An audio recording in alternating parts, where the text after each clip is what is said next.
नमस्कार, मैं हूं आशीष चित्रांशी और आप देख रहे हैं the news launcher. Mid day मुद्दा विद अशोक वानखेड़े। आज थोड़ी देरी हुई है, क्षमा चाहेंगे उसके लिए।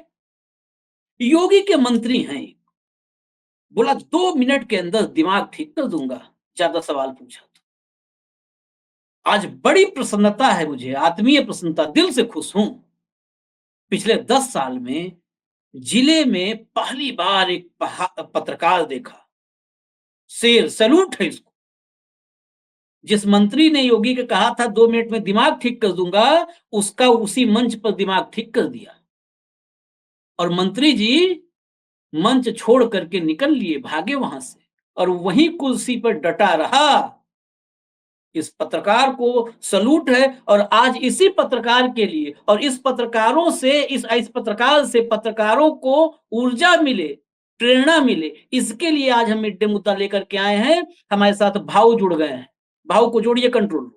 अब हम आपको वीडियो दिखा देते हैं। भाऊ वीडियो देखिए। आज उत्तर प्रदेश से सबसे अद्भुत वीडियो आया है और हम आज बहुत खुश हैं इस वीडियो को देख के। जरा दिखाइए, कंट्रोल रूम वीडियो दिखाइए। तुम कौन तुम हो? मैं ठीक कर दूंगा तुमको। अरे दिमाग का आप मंत्री हो किस तरह के आप मंत्री हो किस तरह के शब्दों का इस्तेमाल किया? ये कौन करता है? ये कहेंगे कि क्यों नहीं सवाल भाग किया कि कौन सा तरीका? आप मंत्री हो किस तरह के शब्दों का इस्तेमाल किया? ये कौन करता है? ये कहेंगे कि पत्रकार में क्यों नहीं सवाल भाग बोलो ना, पूछो स्थिति में बताइए। क्या बोल रहा हूँ?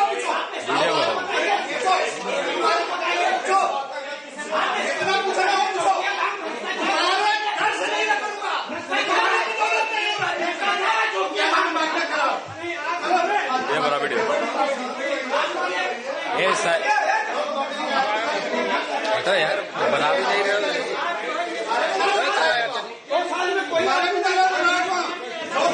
बेटा, वो जिंदगी में कोई नहीं करा सकता।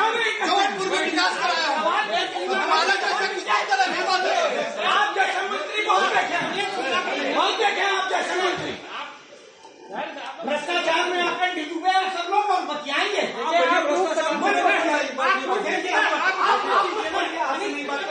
आप कौन है उनके? आप कौन है? ऐसा थोड़ी विषय होता है। आप जाइए। देखा भाव, अपने शोरगुल में हो सकता है ऑडियो क्लियर न पहुंची हो। कहा 3 बार, कहा आप जैसे, कहा ठीक कर दूंगा, कहा आप जैसे मंत्री बहुत देखे हैं, आकंठ भ्रष्टाचार में डूबे और हमसे बतियाएंगे आप। और उसके बाद जो आगे पीछे 2-4 चेले चंपट होते हैं, वो आए कहे भाई तुम कौन हो, निकलो, तुम क्या बात कर रहे हो हमसे। ये वीडियो आज उत्तर प्रदेश में सुपर हिट है। ये सारी फिल्में उनमें सब स्त्री उस्त्री फेल हो गई। आज यूपी में सबके हाथ में वीडियो पहुंच गया इतनी देर में, और लोग इंतजार कर रहे हैं कि इस पर न्यूज लॉन्चर पर आपकी टाइगर की टिप्पणी क्या है। आशीष, मैं सैल्यूट करता हूं, मैं सैल्यूट करता हूं। ये पत्रकारिता होती है। पत्रकारिता बदतमीजी नहीं है, लेकिन पत्रकारिता को जो सवाल जिस भाषा में बोला जाएगा उस भाषा में जवाब भी देगा। पत्रकार लिखता है, जन जागरण का काम करता है। पत्रकार सामाजिक दायित्व निभाता है। होंगे कुछ धंधेबाज, होंगे, हमारे बीच में भी है, हमारे यूट्यूबर्स में भी है, अडानी के पैसे लेके चाटने, उसके पैर चाटने वाले भी लोग भी हैं, और फिर मोदी जी को गाली देते और अडानी जी के पैर चाटते, ऐसे भी लोग हैं। छोड़ दीजिए, अपने आप को सबसे बड़ा प्लेटफॉर्म कहने वाले लोग भी हैं, लेकिन यह है पत्रकारिता। मैं हमेशा कहता हूं आशीष, पत्रकारिता दिल्ली, मुंबई, बेंगलोर, कलकत्ता में नहीं है। पत्रकारिता ग्रामीण क्षेत्र में है। और यदि आज देश में पत्रकारिता जिंदा है तो इन ग्रामीण क्षेत्र को सैल्यूट करना होगा। जनता की परेशानियां और उनको शब्द देने का काम ये लोग करते हैं जिन्हें ना सुविधा है, न साधन है, और प्रताड़ना हर जगह से है। एक अधिकारी आके प्रताड़ित कर देता है, एक थाने वाला अंदर करने की बात करता है। मुझे गर्व है बाकी पत्रकारों पर भी कि कम से कम बाकी लोग साथ में तो खड़े थे उसके। मुझे आज शर्म आती है उन पत्रकारों पर जब पिछले सप्ताह नारायण राणे ने एबीपी न्यूज के पत्रकार का माइक पकड़ के बोला, कौन रे तू, कौन तू, और बाकी लोग चुप रहे। ऐसे टाइम पे खड़े होके बोलना चाहिए, ए किसको बोला, क्यों बोला।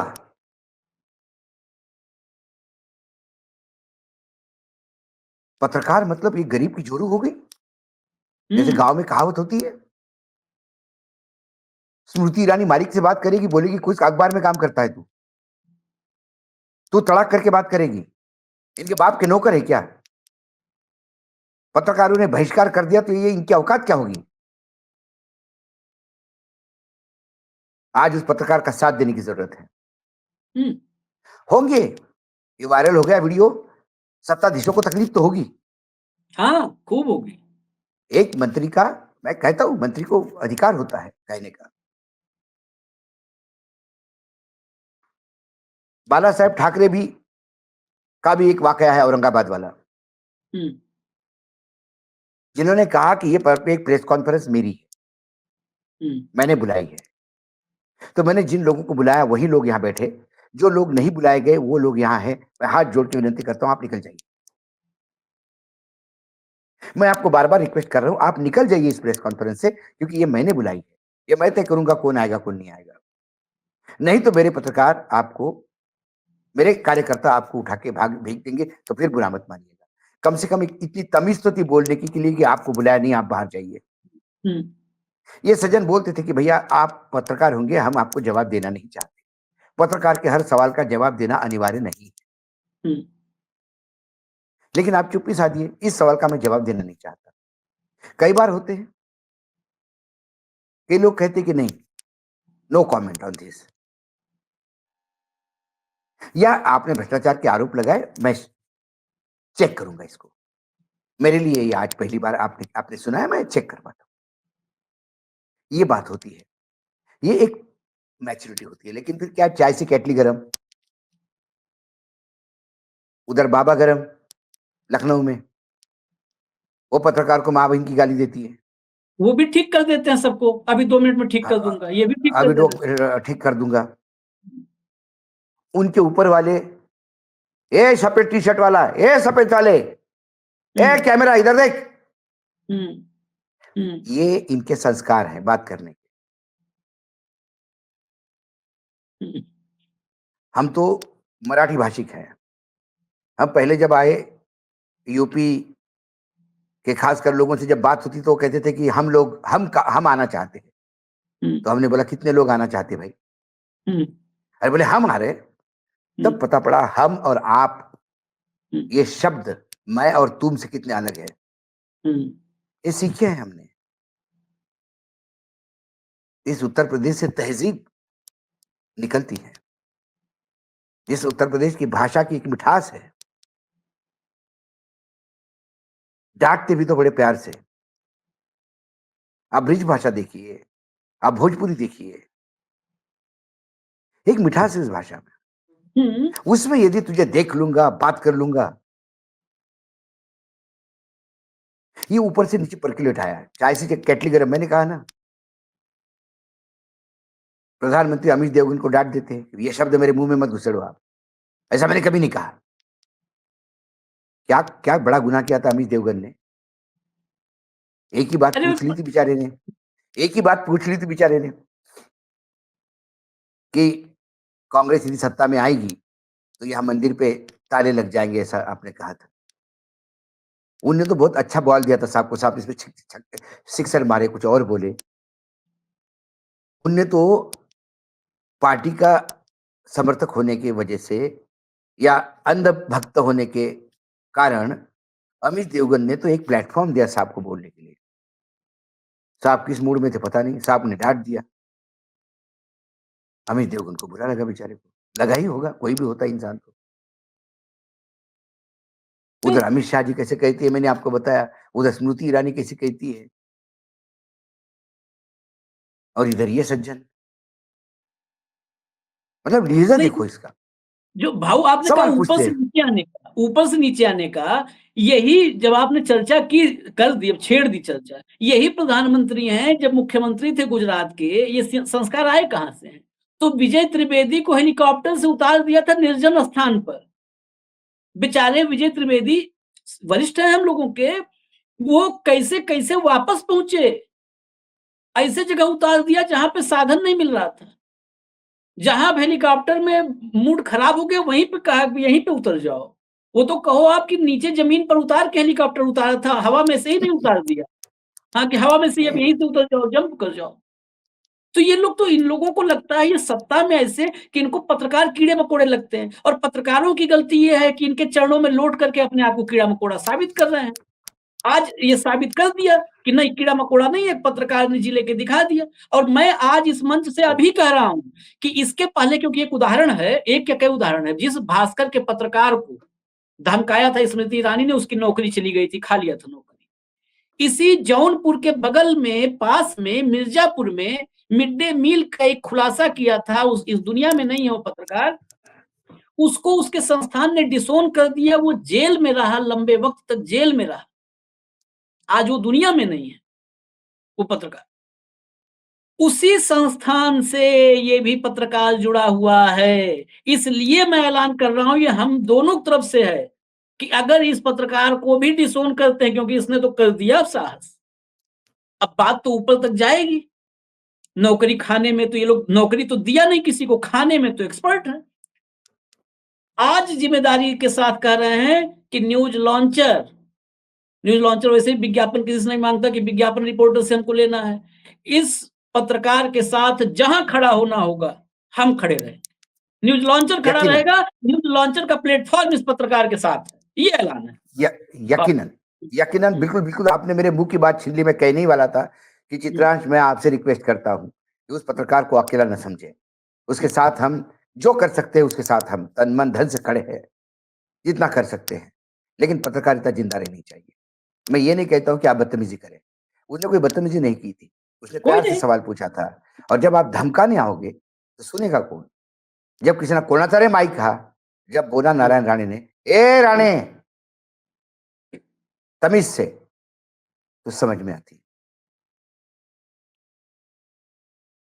और सबसे दुर्भाग्य है कि जब पत्रकार पे कोई हमला बोलता है तो बाकी चुप रहते। ये पत्रकारिता के बीच के जो नामर्दों की फौज है, इसको इसको इन लोगों को अब सीखने की जरूरत है चीजों से।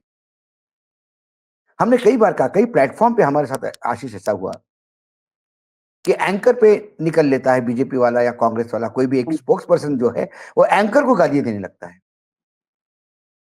तो हमने कई जगह ऐसा हुआ कि हम खड़े हो गए, बोले हमने आपको नहीं कहा अशोक जी। मेरे सवाल मेरे को कहने का नहीं, आपने मेरे एक फैटर्निटी के आदमी को कहा, मेरे पत्रकार को कहा।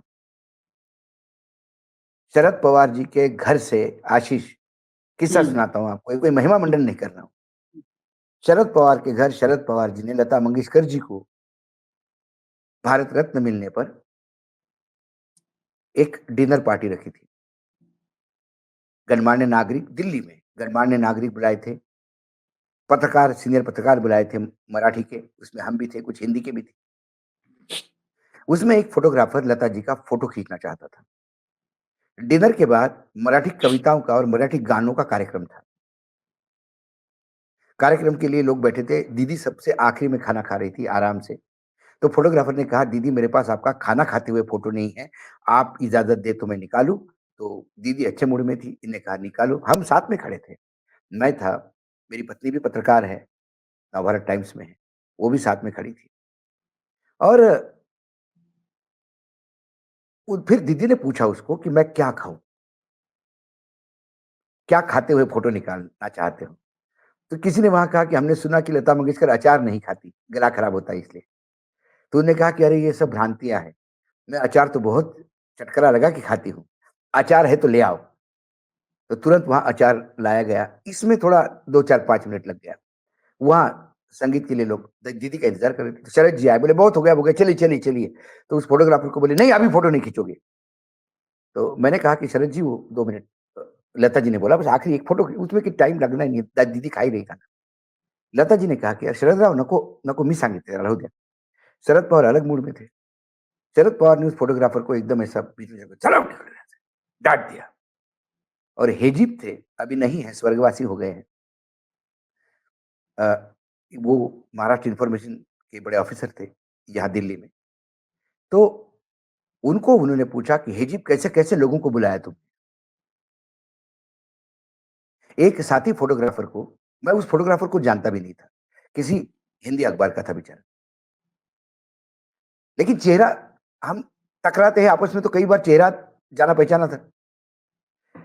कैसे-कैसे बातों का ऐसा बोलने के बाद, जिन शरद पवार के साथ मेरे बहुत अच्छे संबंध थे, घर आना-जाना था, वहाँ मैंने वो पर्सनली ले लिया। मैंने बोला, "क्या क्या समझा आपने शरद पवार जी? मैंने आपकी औकात तो एक होटल मैनेजर की हो गई। उसको पता नहीं था उनके यहाँ खाना खाने कौन आएगा?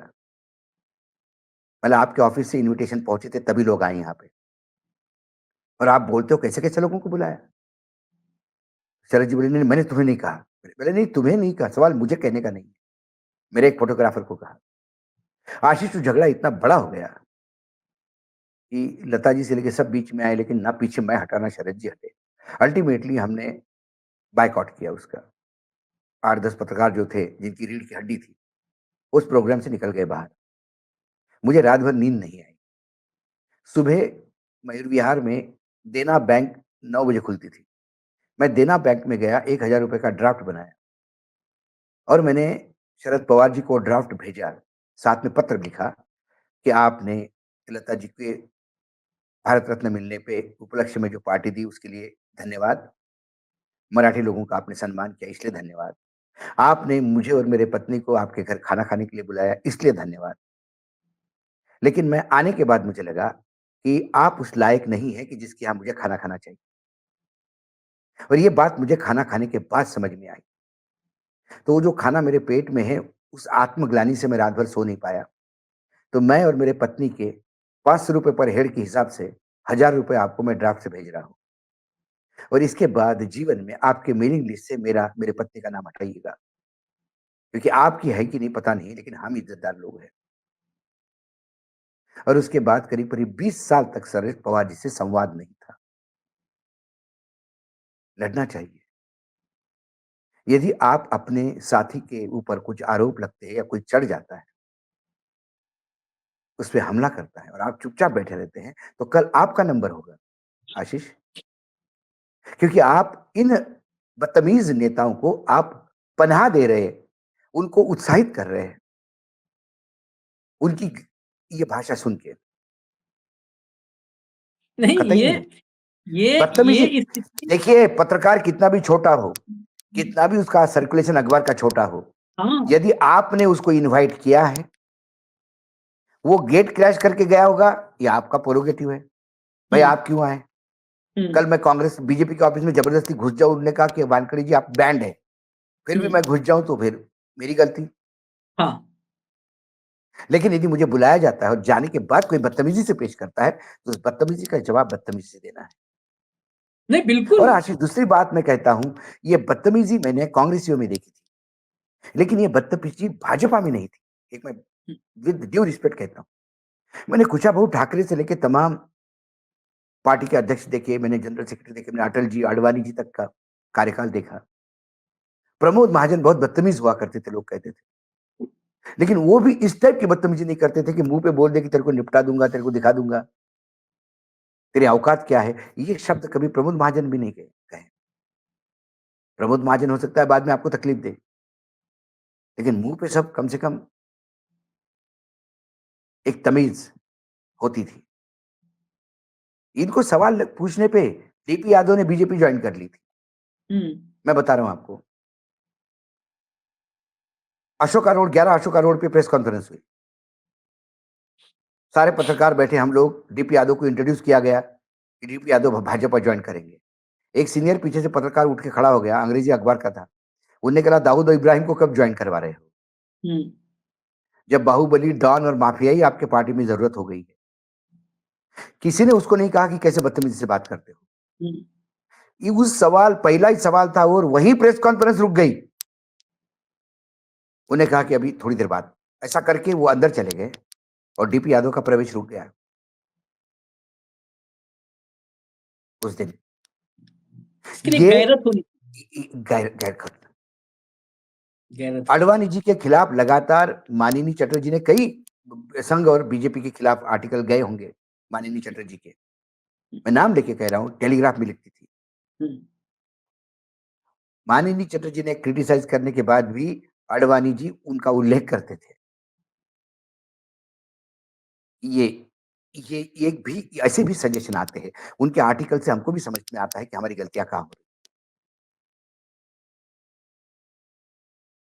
ये पत्रकारिता थी।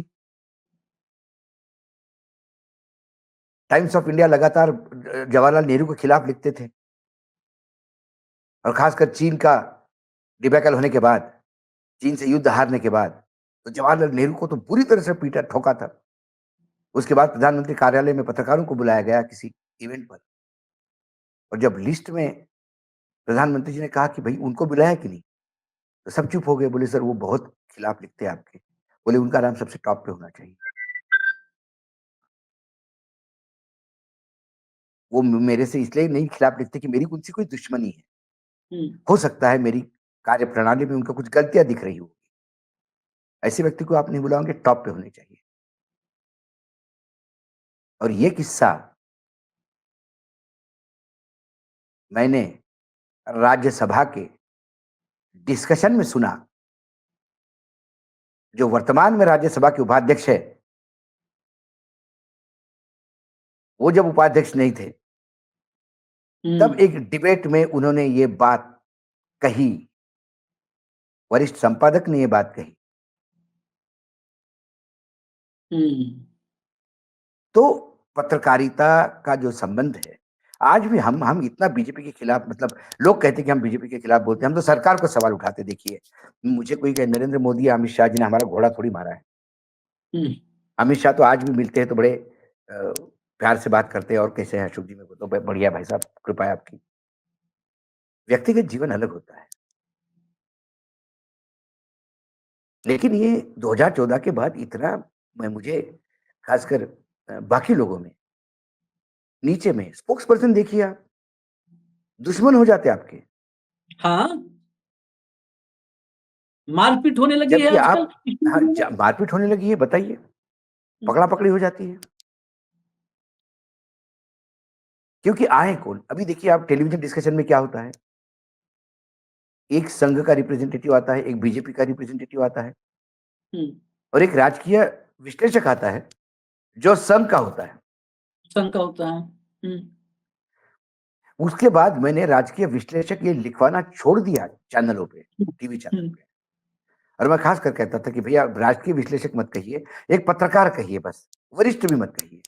मेरे से भी बहुत वरिष्ठ है अभी, क्योंकि वो गाली हो गया था राजकीय विश्लेषक, और तुरंत बोलते अरे तेरी क्या औकात है, हम जानते हैं तुझे। अरे बाप रे,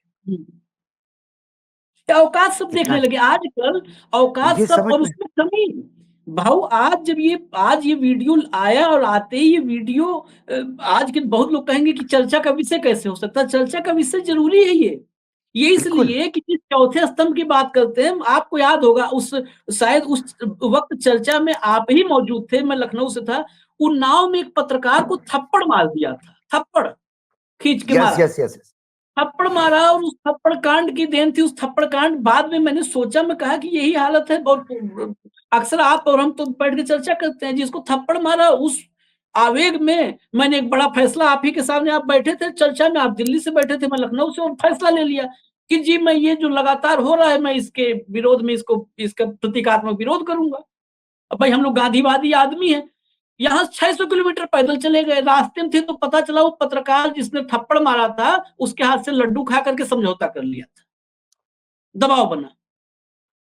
अब हम आधे रास्ते में मन हुआ कि पदयात्रा छोड़ दें, लेकिन अब अपनी प्रतिज्ञा पूरी करनी थी, तो नहीं तो मन तो वहीं पे हो गया। ये पत्रकारों की हालत, मैं आज जहां पर लोग उंगली नहीं उठाते वहां पर उठाना चाहता हूं, जहां आपने शुरुआत में इशारा किया।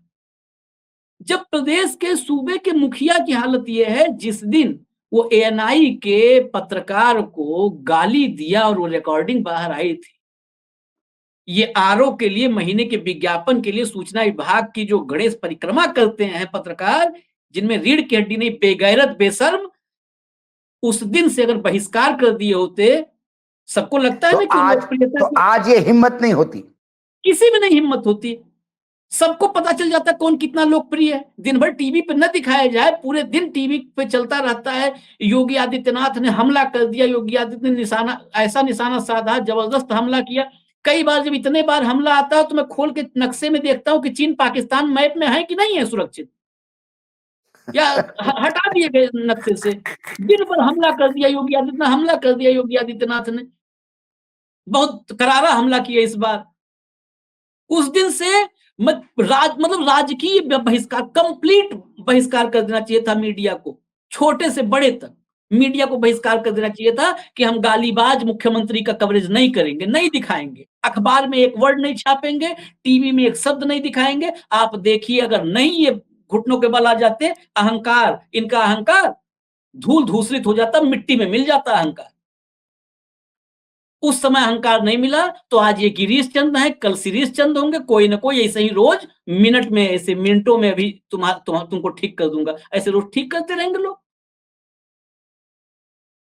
ये ठीक करने की परंपरा यूपी में ये सबसे तगड़ा, अगर इसका सबसे मतलब इसको सबसे अच्छा पोषण कहीं मिला है इस बदतमीजी, परंपरा, पत्रकारिता के साथ बदतमीजी की, बदतमीजी, अधिकारियों के साथ भी बदतमीजी होती है, अधिकारियों के साथ भी करते हैं लोग, सबके साथ सब।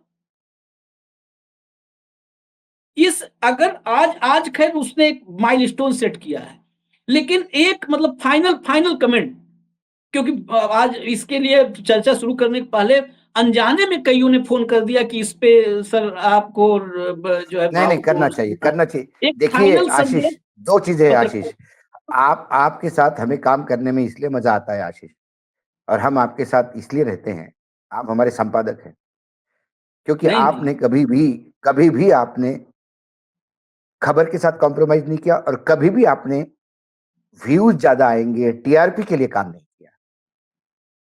कई बार आप कहते हैं कि इसको बहुत कम लोग देखेंगे, लेकिन करना जरूरी है, क्योंकि ये सामाजिक दायित्व है।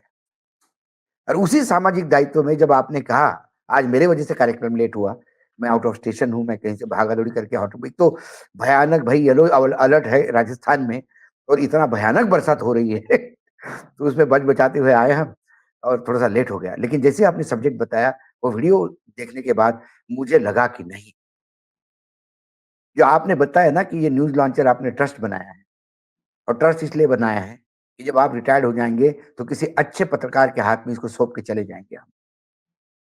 ये प्रॉपर्टी एक्ट नहीं, ये कोई प्रॉपर्टी नहीं किसी की, ये पत्रकारिता को समर्पित प्लेटफॉर्म है। और उस दिन से हमारा सीना इतना गर्व में ऊंचा हुआ। ये जो जिले के पत्रकार है ना आशीष, ये है लोग आने वाले न्यूज लॉन्चर को संभालने वाले। ऐसे रीढ़ की हड्डी के लोग ढूंढने होंगे, उनके साथ खड़ा होना होगा, ताकि ये परंपरा निरंतर रहे, कोई साथ हो ना हो। पैसा आपको और हमको कितना चाहिए आशीष, कितना चाहिए पैसा? रतन टाटा और बिरला भी और योगी भी, अरे हम तो कम से कम पेट भर रोटी खा सकते हैं, उन बेचारों को इतनी व्याधियां हैं कि वो पूरा खा भी नहीं सकते, पैसा होते हुए भी।